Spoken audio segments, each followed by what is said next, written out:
I think most of rock and roll is about rebellion, and that's why it's dead now. Because all these idiots are just a little corporate fuck.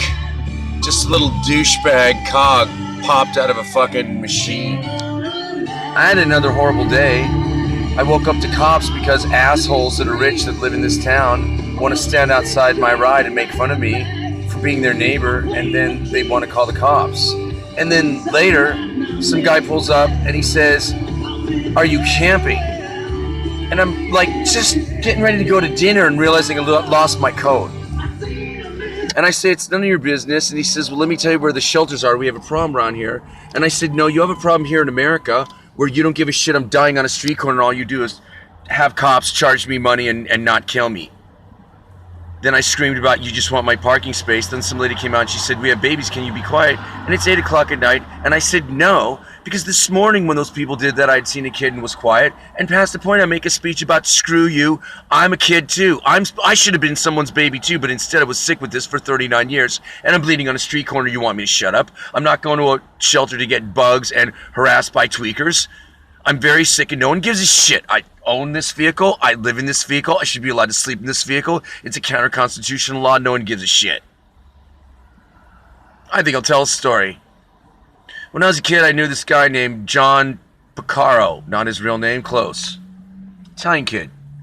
Kind of a weird kid, scared me. Thought he was scary. I remember having a fist fight with him one time. We were really high. We were at my house, and I broke a pipe, and foolishly we were laughing high. I threw a piece of it at him, but it didn't hurt him.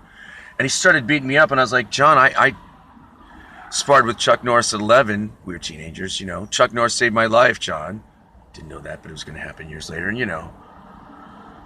He scared me, but he was an interesting kid. His parents bought him a 280Z, and he used to drive around, and then one night we met this girl, and she was like, literally like a stunning girl who had been like a hooker in high school. She had a Porsche someone had bought her, and she couldn't drive it. And I couldn't drive it, and she sort of crashed it into something, sort of, and the guy came out, and John stops, and he goes, "You drive my car, and I'll drive her." So he lost me in her Porsche, and I drove around all night in Encino, one of the most surreal nights of my life, with some girl I didn't know going, "What's your deal?" And I'm like, "Look, I'm stuck with you, I'm driving this car." We went to like Denny's. I saw people from high school I didn't know, because I never knew anyone my whole life, and I saw people from Denny's, and they're like, "What are you doing in John Piccaro, Pomaro? What are you doing in that Italian guy's car?" And I said, "I don't know.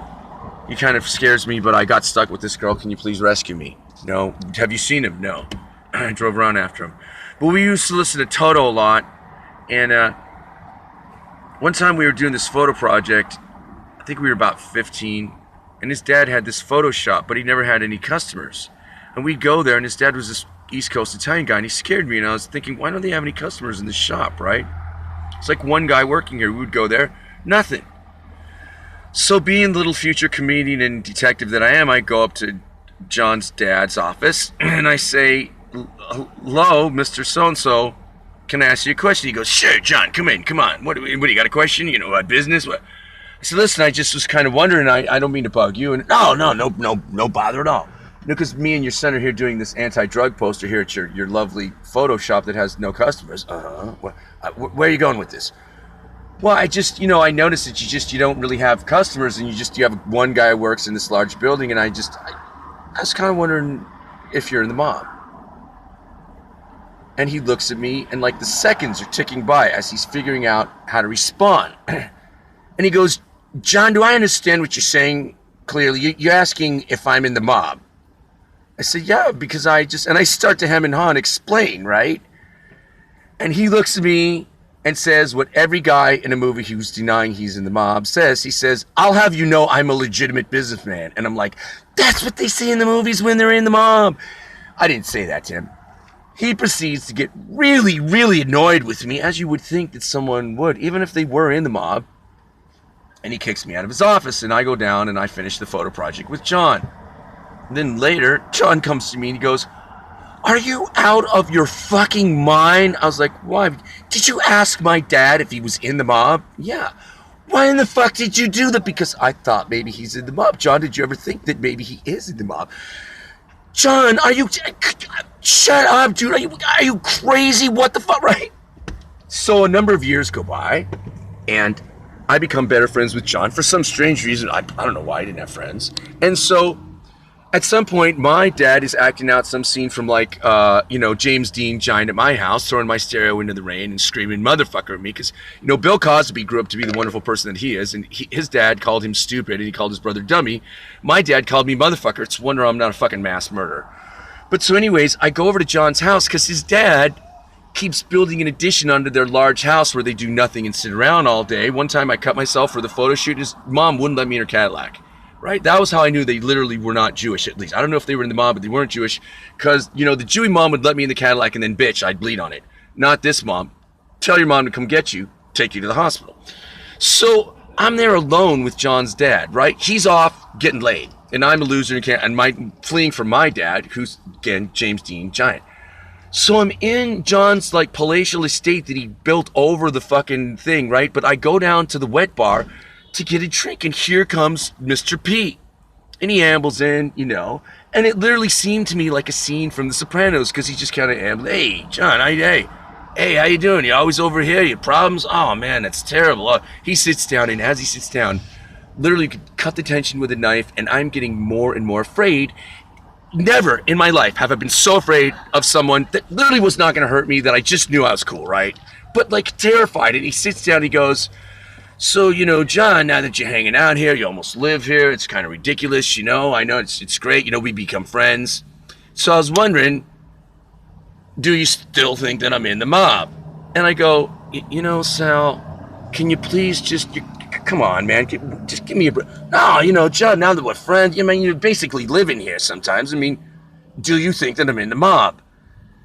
And I go, you know what, Sal, can we just not, you know what, you're scaring me just a little, hey, John, come on, we're friends, and what are you afraid I'm going to whack you, that I'm in the mob? Sal, before I thought I was below whacking age, but now I'm possibly above whacking. You know what, John, you're being ridiculous. First of all, we are friends, and second of all, with the whacking age, really, what are you, ridiculous? What are you, seen too many movies. Do you think that I'm in the mob? And I look at Sal, and I go, I'll tell you what, Sal, I'm going to parse this way. On the one hand, we have become friends. So, I'm sure you're not a bad guy in the mob. You're not a hitman. Maybe you're hiding some assets. I don't really care. And on the other hand, no, I don't think you're in the mob. We cool? And he goes, yeah, I guess we're cool. Okay. That's kind of a weak answer. But you know what, Sal? Can we just stop it? All right. And he goes to leave, right? And as he goes to leave, I look at him and I go, you enjoyed that, didn't you? And he goes, just a little. More than a little. Okay, a skosh. A skosh? Yeah, a skosh. Sal, for a guy in the mob, you really shouldn't use the word skosh. So I'm not going there. And then he left. And that was my life when I was a kid. And all I'm saying is,